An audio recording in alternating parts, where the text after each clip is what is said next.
Hello, startup enthusiast. So, I recently got up in a discussion with one of the leading renowned personality from Bangalore. He's the CEO and co-founder of one of the largest private employer company, which is Quest Corp. Absolutely no doubt. As it is rightly said कि experience की एक अलग value होती है और इनसे बात करके मुझे कुछ ऐसे ही फील हुआ. I got to learn a lot from him and जो भी हमारा डिस्कशन हुआ उस डिस्कशन में बहुत डीप इंसाइट्स आपको मिलेंगे regarding the future of startups in India, where to invest, which sectors are currently in demand, and how the today's generation should look up as a role model too. Specifically बहुत सारे discussions हुए.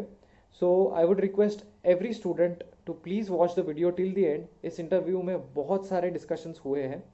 So stay tuned and watch the video till the end. Thank you.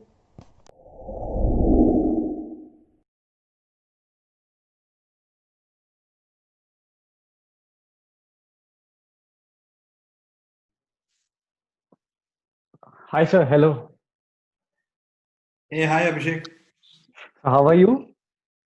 I'm good. How are you? I'm fine, sir. Finally, we are talking. It's an honor to talk to you, by the way. So, first of all, Pleasure's on me. we are a media company, and last year we have started an initiative known as Starting Up Bharat. So, we have observed there are a lot of business mentors who are working in the region of tier one cities, which is the actual India.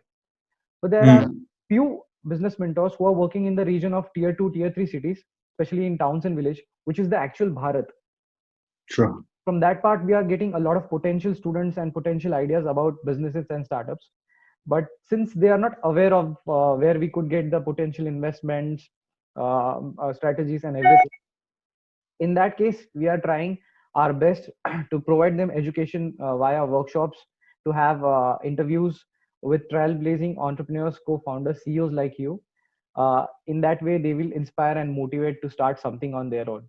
And as I have heard that in 2025, there will be 100 unicorns from our India. So it will be so we are trying our best that 20% at least should come from tier two and tier three cities. It will. It will. I'm very sure. Yeah. So in that case, we are here, and I'm sure students could gain a lot of insights from you. So our further conversation would be dependent upon entrepreneurs, startups, and the future of startups in India. Sure. So shall we start? Sure. It's an absolute pleasure to be here. I think. Thank you so much for the invite. It's always good to see people and organizations trying to help entrepreneurs. I think entrepreneurs may be good at four things. They might need help in four others. Yeah. There should always be an ecosystem where uh, any form of individual who wants to start something of his own should also have an ecosystem to take help from wherever he is. Nobody is perfect at everything. True. True. And so it's a great initiative that you're doing. Happy to be part of it. Thank you. Thank you so much, sir. So, this is my first question to you. I'm very curious about the life of entrepreneurs and visionary persons. So, could you just walk me through your journey of Mr. Vijay, started as an employee, then becoming director, and then now becoming the CEO of Quest Corp? How was the overall journey? So, of course, if somebody had asked me, uh, is there any other better way to do what we did? I doubt. I Mhm. think we've been very fortunate enough to reach where we are today. I think in 2007, a couple of us decided to start something of our own. Okay. In those days, in 2007, even the word entrepreneur was not widely used. Right. Right. We were just a bunch of people who decided to try to do something new and Mhm. set up a platform where organizations could look at us as a solution provider and not a service provider. Okay. And that was very new at that point of time. So I think I would never go in those days into I was 27 years old, and I would never walk into a customer and tell him that I'm the co-founder or I'm Okay. an entrepreneur, because I Okay. was always worried about the fact that what would my customer think. Right. Today, of course, that's not the case. Today, you could have entrepreneurs as young as 21, right? Yeah. Yeah. So I think those days were very different.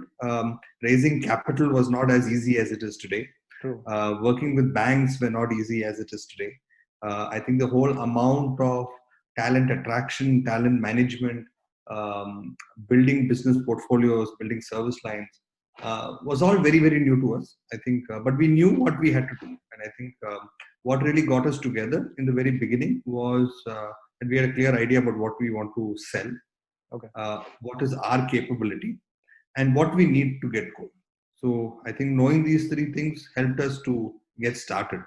But as we grew, I think customers started believing in us, trusting us. We started doing a lot of work. Quest is in the workforce space in the beginning. We started providing contractual talent. So what we do is we hire people on our payroll and deploy them to our customers.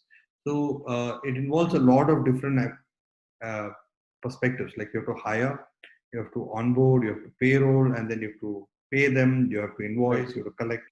Right. So there were multiple aspects. So as the business grew, you also saw all these functions also grow.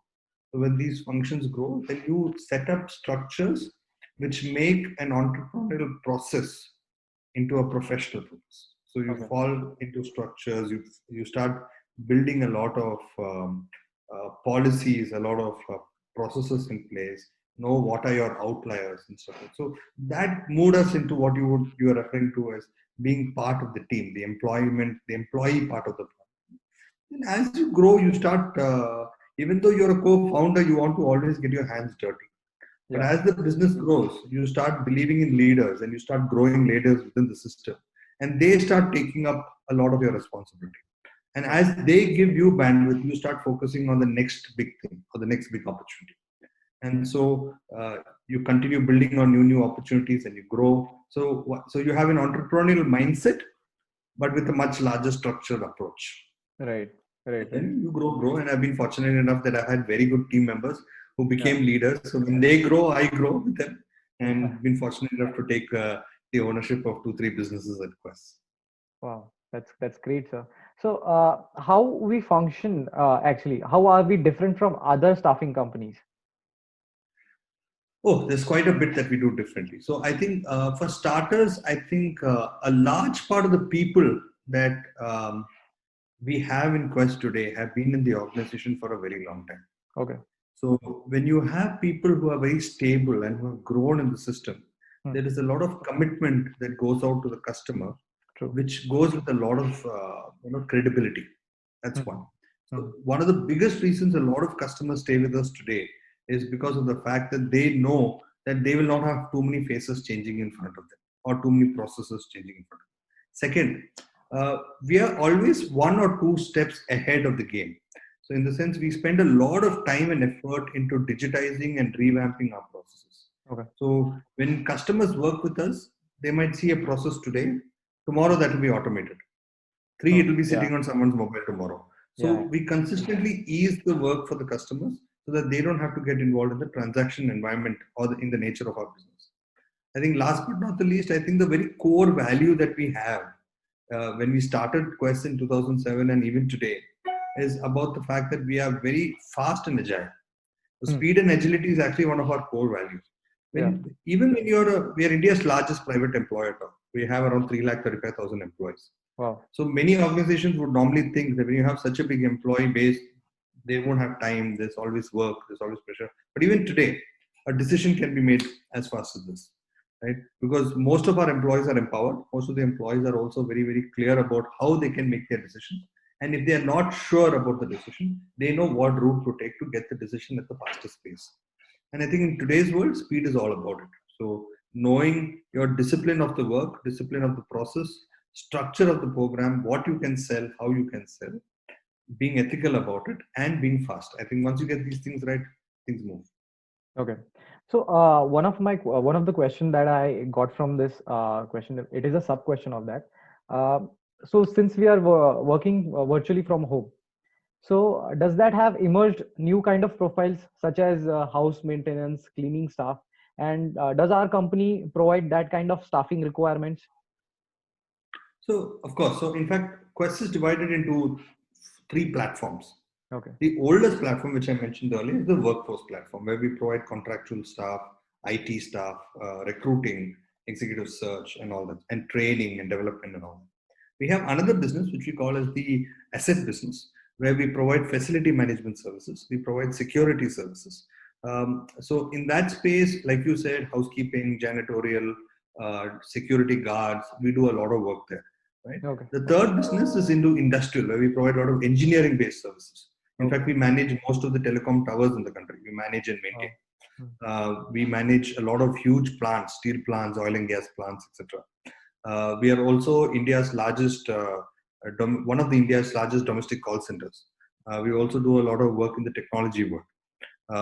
We also own India's largest payroll services company. We Yeah. also own Monster.com, which is a job site. Wow. So we have a lot of areas that we do.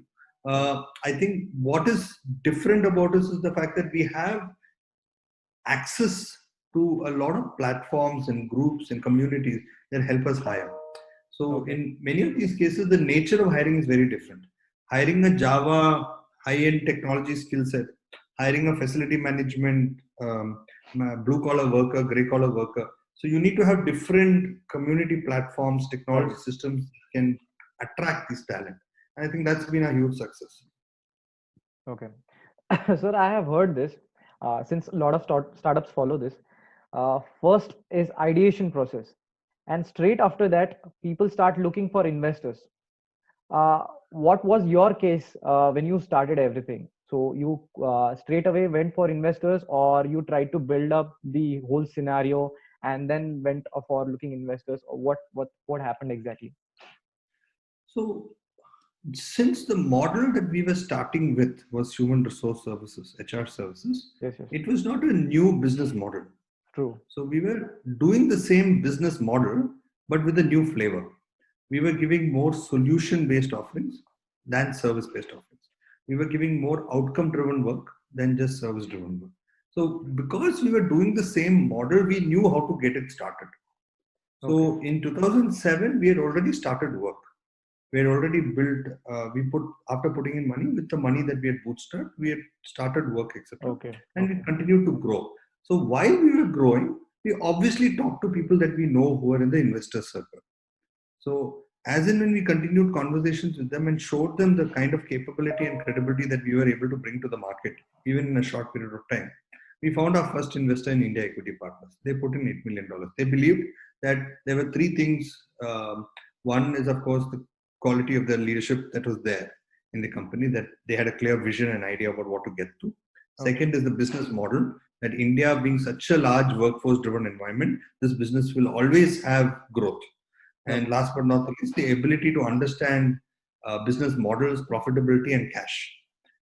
They saw that in us and they invested in us. So I would say we started on our own, but yes. as we progressed, we continued our conversations with investors to showcase that our model is a workable model and stuff. So it was not just with an idea and go ask for money. No. Yeah, that is the actual ethics, business ethics that everyone should follow. But nowadays, everyone is looking for investments and other stuff. So most of the people And don't like I get. said, so in those days, raising capital was not that easy as it is today. Yeah, actually, right. Uh, Now the challenges today are very different from the challenges then. True, true. So as we are all suffering from coronavirus, the total business ecosystem has shattered. What has COVID-19 impacted on your company? How the COVID-19 impacted on your startup or your company? And how are So you I dealing think with it currently? no. So absolutely, I think so. There's no doubt about the fact that the pandemic changed the way we think today. I think Hmm. so. While I know, like you referenced to being a lot of things changed and got shattered, I think as much as that happened, there was also a huge wave of opportunity that came up. True. So there were certain parts of our businesses which did get impacted because, for example, we do a lot of work in the retail side of the business. We Right. help put a lot of staff in the retail formats. Now, Okay. obviously, without retail shops, that business got impacted. But now, today, with the lockdown all over, I think even that business is getting back to normal. But if you look at my technology side, COVID did not really have much of an impact. Hiring still happened. IT hires were still going on an all-time high. Today, the hiring demand is higher than what I had pre-COVID, right? Because Okay. a Okay. lot of organizations are digitizing themselves, so they need more Yeah. IT talent. Right? Right. So, like I said, so there were parts of our business that went well, and there were parts of our businesses that kind of. So, because Quest is a diversified business group, some things go up, some things went down. So I think we kind of were able to manage the show. But I think what we really learned from all this is that one, uh, there are going to be many COVID or Corona kind of crisis in the future. Yeah, A crisis is not new to us. It has been happening biowars to can us. happen in future. Biowars could Not come just in future. biowars, any form of crisis is going to possibly happen. It has happened in the past as well, True. right? So having clear-cut, outlandish plans of the fact that how to manage a crisis and how to jump back into the crisis is very critical. Second, um, how much can you automate? How much can you digitize? How much work can you make sure can be predictable in nature, so that even if something happens, this predictability stays. So for example, if someone is doing a particular job, the same thing again and again, can we make that repetitive in nature and can be automated? So even if the person is not able to come, the system should be able to do it as such.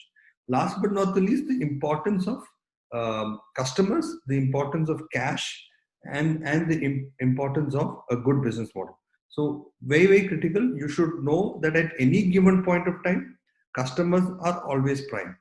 You have to ensure that you help them, support them in times of need, because that's when they're going to come back. So when we had, we are a services business, so we work with a lot of customers.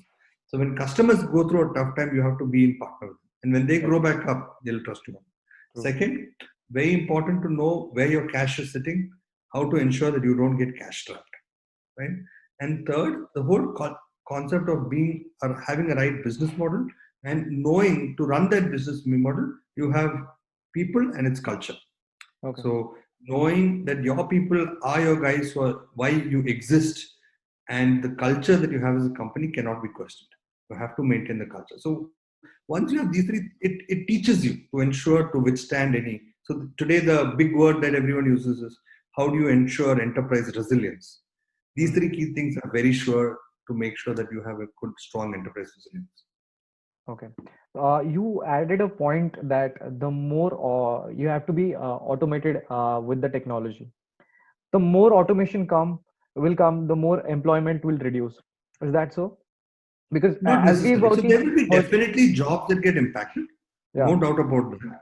But like I said, as much as automation happens, newer opportunities also come, right? okay, So there's always a very strong balance in the world.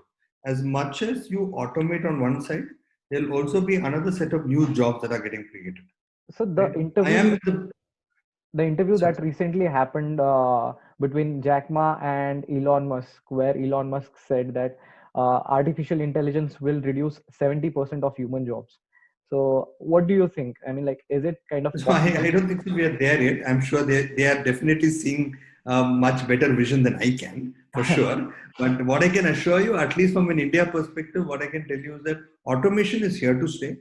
There will be definitely jobs that will become redundant, right? Like for example, there might be certain manufacturing jobs that become smart manufacturing jobs.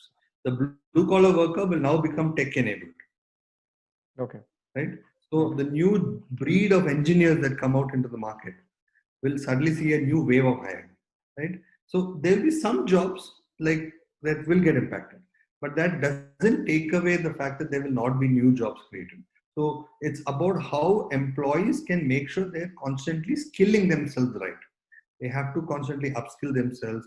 They have to keep a check on what's happening in the market. How is their industry evolving? Sometimes as employees, what happens is you get into a comfort zone and you think that you're doing a good job because you're doing the same thing every day. true, But true, they should realize that somewhere somebody is thinking of a product or a service that can replace it. So exactly. he will need, or he or she will need to find out what is the next level of work that they need to do. Right. So I think that's the bigger problem, according to me, to ensure that employees and people are skilling themselves differently or regularly. Right, right. So, rather than COVID, was there any major setback that happened with your company, and how did you cope up with it? I mean, in this whole span of 14 to 15 years, any major setback that you observed? Nothing that was out of COVID. I don't think so. See, when we started in 2007, 2009 was the recession, Okay, the banking crisis. mortgage crisis. So that took a little bit of a hit on us. So, but again, we learned how to come with it. We had a strong structure, culture, people, so it all went off straight. So we came out of it. We grew. We are not immune, but I think we are very strong and credible in the way we handle crisis, which makes us on the top of this. True, true. So, what major projects can we anticipate from your company post the COVID scenario? What major projects? Yeah. So we will continue steadfast growth. What will we do now? What we are seeing now is a lot of interest coming from companies to look at more outcome-driven activities, more task-based activities. We are also seeing a lot of digitization happening in the services that we provide. We are also seeing a lot of increase in the need for more skilled professionals. Training is going to take a big uptick. So a lot of very interesting models are being evolved. So for example, one of the models which are being used actively right now is hire, train and deploy. So a customer would come and say, we need 100 people. So we will hire them, train them, Okay. and then deploy them to the customer. So it becomes a chain of events to hire talent. Yeah, training Interviews, for plus example. placement. Training plus Yes, placement. exactly. Training plus placement, but because we are not a training company, Yeah. we train depending on the customer need. So the customer wants 100 Python engineers, or if a customer wants 100 insurance salespeople, we train them on it, deploy them for it. So it's tailor-made to the customer needs as such. Another interesting model is the whole gig workforce. There's so much talk about how we can ensure projects and assignments are done on an outcome-based work. Right? So there's a lot of evolving processes coming for how to manage gig workers, how to ensure you have work from home, productivity is going up. So there are very, very interesting conversations and models coming because of COVID. And I think that will be the way forward, because today companies now know that you have multiple options to hire. You can hire a full-time employee, you can hire a contractual employee, you can hire a task-based employee, and you can hire a gig employee, a freelancer. So companies can be more nimble and fast. Okay. So, sir, how are we working into an agricultural sector? I mean, how are we providing employees to them? What kind of profiles are there? In the Basically, which agriculture are, sector? yeah, basically, which are into help to farmers. So, what kind of profiles are there? So largely, if you look at the agriculture as a sector, it is still termed as a unorganized workforce. Yeah, and the technology is about to initiate. So that is a So the term. technology is currently circumferencing the current agriculturists or True. the farmers. You Yeah. have technology coming to them. I think the next few years you will consistently see more farmers adopting better technology. By virtue of that, they will become more knowledgeable and their output will become a little more better. And by doing so, they will start investing in brighter things in the agriculture, in the farm, etc. So it is important to see how I don't have an answer as to when will they become organized, Yeah. but you will see them becoming more skilled Right. in the job that they do. I think that is going to happen in the sector for sure. But personally, they are very skilled. What they lack is a kind of education or the technological awareness, because the current farmer bill that was imposed upon them was taken into something very bad in a negative sense, and we could see what outrage that has been happening in India today. So how difficult it is to, I mean, make a staffing for them. There are too many political angles to it. There are too many operational constraints to it. There are also many economical impact decisions that need to be made. So it's not a one type fixed solution, Abhishek. It Yeah. is something that has to happen over time. Right. This is a industry that a portion of it is evolving. A large portion of it has not evolved at all. Right. So I think it will take time for the engine to chug faster. I Right. think it combines multiple angles because there is also a huge political will to drive things. Parallelly, there are other political ecosystems that will not allow it. So, and then there is this whole advent of technology which is reaching to the agriculturists. How do you help them implement it? So, like you said, they may be skilled, but how do you help them get implemented? Right. How do you help them understand how this can help them in the future? Right. So there Right. is a huge amount of technology happening, but how do we get it to reach them? How do we ensure they use it? And do we provide them with the financial capacity to understand what is required? So if they have to buy something, how does it help them in the next 2 years? They only think for today. They will not think for 2, 3 years ahead. So I think there is just too many strings attached. Strings. It'll be Yeah. tough for a person to say, no, you turn the switch, everything solves. Since you are on a hierarchical authority, so what challenges on a daily basis do you face as a CEO of a company? A good question. So, as a CEO, I think one of the biggest questions that I keep asking myself is what in my business can be disrupted? Okay. Because a lot of times we assume if something is working, Yeah. it's the best way to do it. But we have found out now in the last few years that just because something is working, not necessarily it is the best way to do it. There Right. might be something even better. Yeah. So, one constant thing that keeps coming in my mind, Abhishek, is the fact that who's going to disrupt me and what are they going to disrupt me with? That's one. Number two, how do I ensure that my leadership is equipped to deal with the challenges in the market? I think so. A large part of the time I spend is to see how I can help my teams, my leadership, to grow consistently and ensure that tomorrow any challenge comes, uh, they should all be ready to handle it and know what's the best way to deliver an outcome. Last but not the least, I think is to ensure the sanctity of the values that we create. So we have a lot of values within the company. The company has become very big, Okay. right? So as we have grown, how do you ensure the culture and the sanctity of the values that we have stay sacrosanct? It's very important to keep that intact because that's what's going to take us ahead. Wow. Wow. Great. Uh, with this, let's get into the startup zone. You also read in a lot of articles, and it's been discussed everywhere that 8 out of 10 startups fail every year.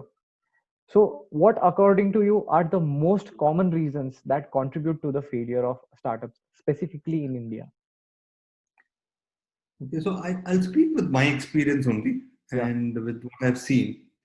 I've seen a lot of promoters who come with the objective of having an exit. Okay. I think when promoters are starting with an idea or starting with a business model, they Hmm. should know how to make money out of it. They should know how to make profits, how Right. to build a workforce, how to build a team.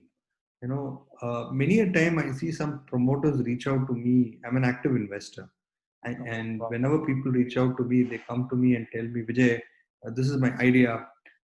We know in 4 years you will have a great exit. Hmm. I'm happy. I'm happy that you will give a great exit. But Hmm. do you have a problem that you're solving? Do you have a business model that will make you money? So even if you sell it tomorrow, is that company going to make some money out of it? So this cash burn exits fear me. I get very worried, and I've seen a lot of them fail because they forget to know that it's the business model. The second, the promoter being hands off. I'm seeing a lot of times when people are starting a company, the promoter takes a back seat and becomes a strategist and hires people to run the company, Hmm. the funding that he raises or she raises. I think it's important that as a promoter of a company, he should be hands on. He should be involved in every part of the decision making. He should meet his customers. He should know his customer journey. He should know everything. Just because he had the idea and he will be hands off and say, I'll manage only the cash, I think Yeah. that doesn't work. There are many people who just take a backseat. Last but not the least, know the core of your product. I think many of the times when people are trying to solve a problem or give a solution to something and they start something on that premise, they forget what is the core of the company, right? So is Amazon an e-commerce company or is Amazon a logistics company? Hmm. So asking yourself about the entrepreneur should ask himself or herself, asking, what is the core of my company? Is it the technology that I'm building? Or is it the solution that I'm offering? Or is it the process that I'm depending on? So knowing that is very important. If you choose the wrong, you'll build the wrong structure. I hope I didn't confuse you. No, exactly. Uh, One question that has been arrived recently when you said that you are an active investor. So a lot of students ask me, is international degree important to impress an investor? Does it create an impression upon the investor? No, no, I have never even asked people what they where which degree they are from. Uh, I think for me, what is important is, like I said, the quality of the promoter group. Uh, do they have a vision? Do they have a structure? Do they have a process? Do they have a model? Second, uh, where is the money going? If I'm giving them money, what is the money going for? okay. Is it going into one bucket? Is it going to three different buckets, etc.? Do they know the core of their service or the product that they're offering? And so I don't think so. I've never. I don't think so. That's a constraint. Okay. It might help. I don't know. It might help get you into some networks, Mhm. but I don't think so. That's a constraint. If the idea is good, So, I think if I were to rephrase that point, it's very important on how the person presents himself. mhm. It's not the MacBook, it's not the ancillaries, it's not the accessories or something like that. But the confidence in which a promoter can come in front of you and talk about the business that they're going to build, I think that's extremely important. Okay. Coming with a torn jeans, an old shoe, and a t-shirt doesn't really matter. If that person has the confidence of saying, I'm going to build the next big gaming company. Wow. You know? Oh, that was very motivating. Absolutely.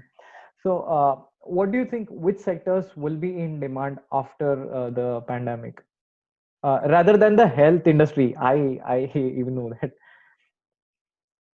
So I'll talk it in two parts. One is during this end of the pandemic. Okay. Okay, that is till the vaccine is fully done. I think you will see three, four industries doing very well outside of healthcare. I think logistics will continue to be a huge play. Okay. Technology will be a huge play. You'll see a lot of work that's happening in everything tech. So, like you said, health tech, biotech, uh, fintech, all the normal Associated with industries becoming tech. multidisciplinary kind of domains. Yeah, it'll all become tech, and I think that you'll see growth in all that payment gateways and stuff like that. But the uh, post-pandemic, I would say, once everything is getting back to normal, I, I'm I might be too early to say this, but I have a feeling that travel and hospitality is going to go through a huge revamp. Right. You'll see a whole new way of seeing how hospitality and travel is going to be done, and a lot of you can't digitize travel too much, Mhm. right? You can digitize the method of communicating with travel, but travel experiences, I have a feeling, will change. People will want to see the world more. Um, uh, Second thing that I see that will change is the old school industries. Manufacturing will become smart manufacturing. BFSI will split itself. The BFSI will not be the banks that you see today. You recently read in Singapore, Grab, which is like the Ola of Asia, Mhm. has got a banking license. Right. Right. So the banks will not be old banks anymore. Banks will be virtual banks. Banks will be banks through telecom. Right. 5G will change the way how reality is seen. Okay. So I think you'll see a lot of evolution in what you consider normal, and you'll see completely new stuff happen. So those industries will all change. Old school industries will just revisit their whole map of how to do business. Okay. Coming back to the earlier question that we discussed, uh, suppose there are a lot of students that are going recently for pursuing their masters. So, is there a chances that our further technological advancement will hamper, because a lot of students are going to the foreign and they are kind of settling there. So, is there a chances that a lot of technological advancement can hamper in further years? No, I think as much as people are still, it's not a new problem. A lot of people always studied abroad and they went and Hmm, they stayed abroad, right? You have brain drain as a concept itself, hmm, right? But I think what is interesting now is two, three things. One, there are a lot of people who are coming back and starting something okay, but the because chances India has are now very become a less. marketplace. Yeah, India yeah. is now a billion dollar, billion people marketplace. Yeah. right? So there are a lot of people coming back to start something new. Mhm. The whole world realizes one thing. I think there is not a single country in the world who will not say that India is a technology country. In the sense, everyone knows that if you want a technology guy, have an Indian on board. Right, right. Right? So whether it happens abroad, but what you see is you'll find a lot of technology players coming into India, companies setting up their own captives in India. So you'll see a lot of groundbreaking work happening for companies in the US and UK, but in India. So patents will be filed from here as such. Uh, Third, I think what is going to happen is that there's the ease of doing business in India has vastly improved, Yes, yes. right? By the ranking. We are also seeing a new labor code coming into the country, which Hmm. allows your employment to change. You can have more contractors, you can have more gig workers. They're all socially. So, meaning as they grow, they will also invest and become a consumer. And as consumerism grows, the market will push itself. That means there'll be more inflows that come from other countries. FII is an all-time high now. So more money will come into the country, meaning that will spur again more interest to start companies. Okay. You being an active investor, in which sectors would you like to invest? There are a lot of But students from my network, so I just want to specifically know about I'm the. actually at this point of time, I invest in only, I'm not domain, I'm domain agnostic. Okay. I'm not particular about the domain. I will not invest in anything that has got a linkage to a business or service that Quest provides today. So Okay. I will not invest in anything that's a conflict of interest to the company. That's for sure. Hmm. The second thing is I will always look at who is it helping, who is it impacting, right? And based on that, I think that's going to be a key. But I'm domain agnostic. Okay. Okay. Okay. Sir, recently our Prime Minister has initiated Atmanirbhar Bharat campaign, wherein a lot of startups or businesses could get benefit from it. So even the Chinese products have been banned, which has created a lot of loopholes in Indian business ecosystem. So what do you think? Is it the right time for students or aspiring entrepreneurs to get into this and try to fill the loopholes, or to wait till the pandemic gets completely finished? I don't know about the loopholes, but I've always believed that if someone has an entrepreneurial spirit, you should go for it, right? Okay. Okay. But that being said, Mm. some experience in a work environment or in a business environment is more valuable than just starting off as a fresher. Okay. Okay? Now, I don't know what is, I can't say which side is better, but in my personal experience, I can tell you because of the experience that I learned how to run a team, how to run a business, it helped my decision making when we started something. Mhm. So now I still have a lot of friends who graduated and post graduated and started right away, right? Right. And started their own enterprise and they're doing well. So it's I don't know if it's a good or a bad thing to do when to do it. But all I can say is that if you have an entrepreneurial spirit, you should go for it. Okay. Uh, we being an youngsters, what is the problem of the today's generation is people go with trend. So the similar loophole that was created in gaming sector, where PUBG was banned. So everyone started making games. Similarly, TikTok was banned. So a lot of people started making similar apps, which are entertaining apps. And to be very honest, sir, what is the problem of our generation is, uh, if I ask them, who is your favorite entrepreneur? So they'll say either Ratan Tata or either Ambani. That's it. It's like asking a non-soccer player, who is your favorite football player? He'll say Cristiano Ronaldo or Lionel Messi, because they are not aware of who the entrepreneurs are, what is the startup domain, what the, and because of that, Sorry, go ahead, go ahead. yeah, and because of that, I don't think it's a sustainable kind of business that you're going with the trend.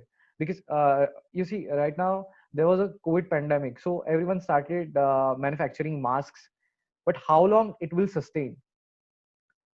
So I think uh, good question. So what I'll try to answer this is in two three fashions. One, there will always be a bunch of people that follow the herd mentality.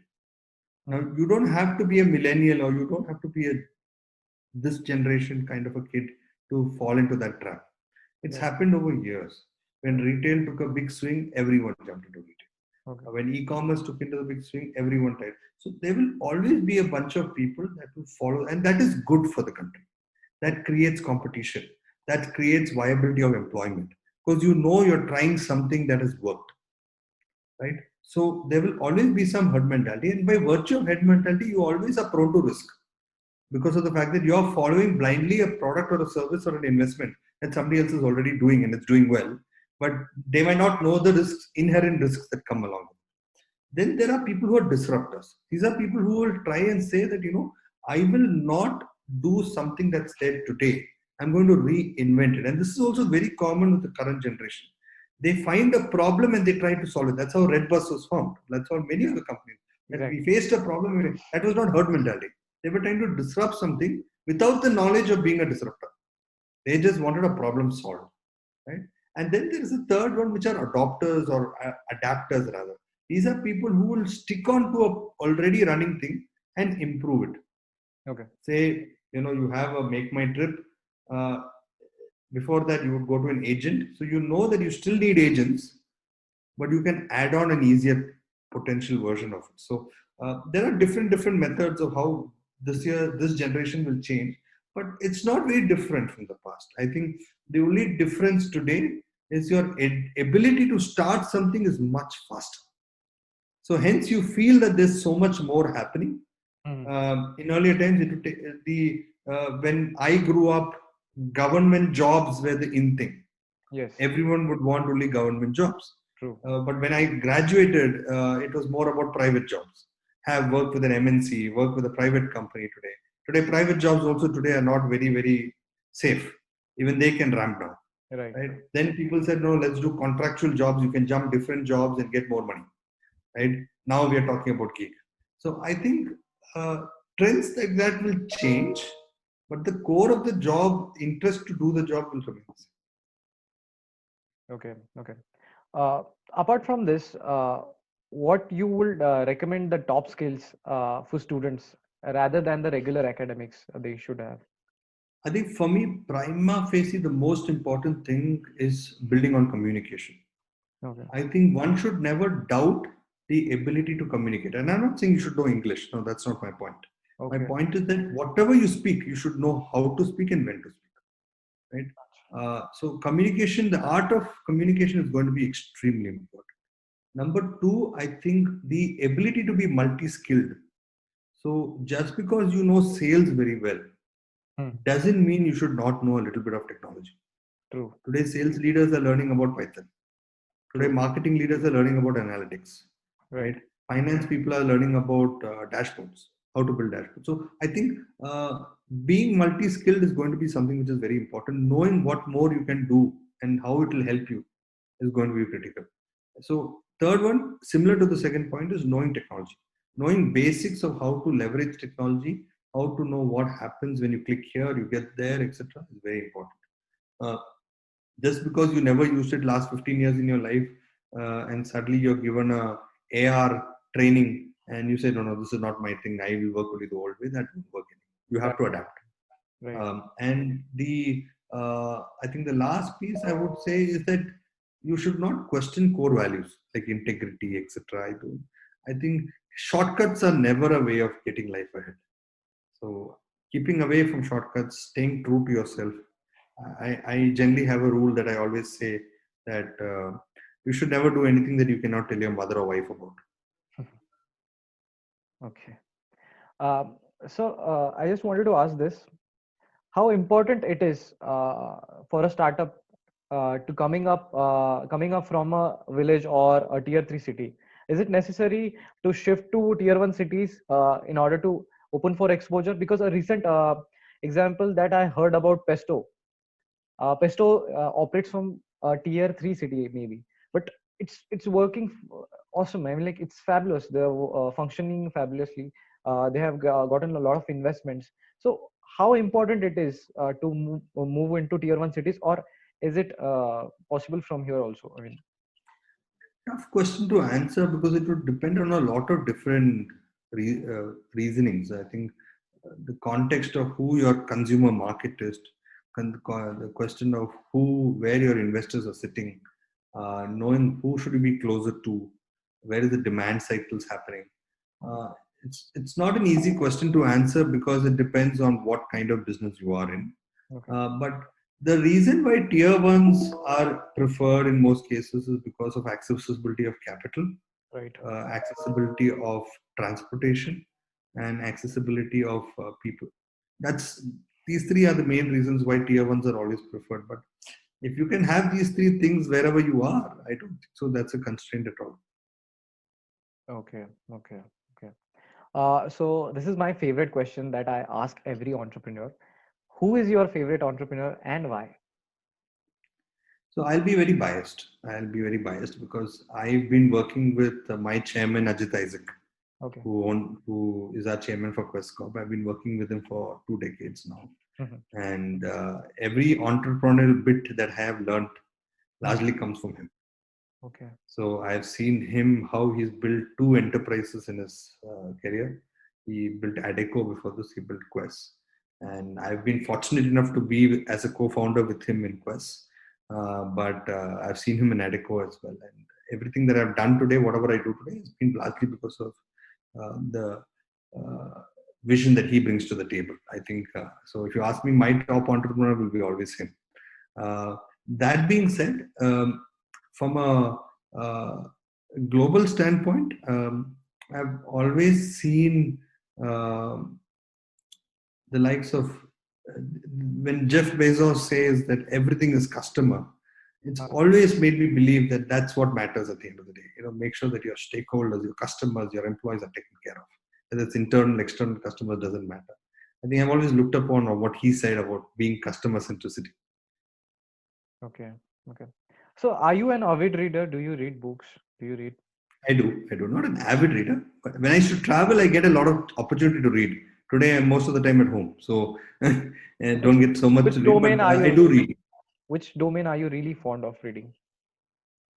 Uh, Domain? No, I usually read management books. I read authors that are more fictional, very high end, like science fiction and stuff like that. But largely more about books that focus on a particular aspect. So currently, I'm reading a book called The Phoenix Encounter Method, Okay. Okay. and that's a book by Ram Charan and Paddy from INSEAD. It's a book about how businesses have to be reborn in many ways.